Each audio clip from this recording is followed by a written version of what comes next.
Have you ever had a teacher or a coach give you advice while you were in school that you still use in your adult life? This is part two of me going through my bookshelf and reading my yearbooks, deciding whether or not I'm going to keep them. The year that I'm holding in my hands, I had a coach for the second year who he told me that number one, he was never going to leave our school. He was going to retire at our school. And number two, he told me not to quit because things are hard. So I was in the International Baccalaureate program, the IB program, and he told me not to quit because I said that it was hard. He said that if I started quitting, then I'm going to be quitting for the rest of my life. There's going to be hard things in every stage of my life, and if I started quitting, then I'm just going to start quitting anytime things get hard. And this is a piece of advice that I still use. I even find it hard to quit things that I should quit, like holding on to relationships and friendships that I should have ended years ago, because I see their highest potential, even though it's hard for them to see it right now, and it's hard for me to watch them not reach their maximum potential.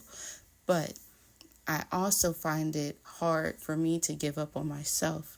I find it hard for me to give up on my dreams just because life is hard, and life be life, and I don't give up easily. I have a resilient spirit. I am able to do hard things, and I'm proud of that.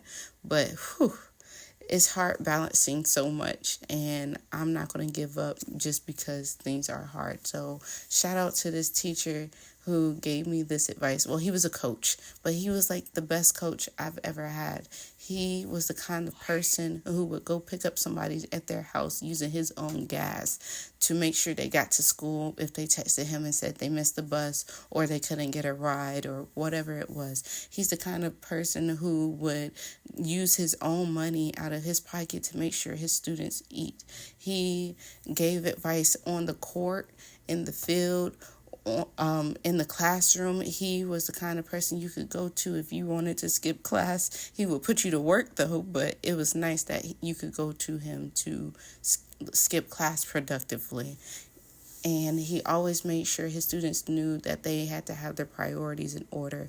So if you had a coach like this, shout them out in the comments. Share this with them if you got their number. Even thumbs up this video if you know a coach or a teacher who made you feel special like this.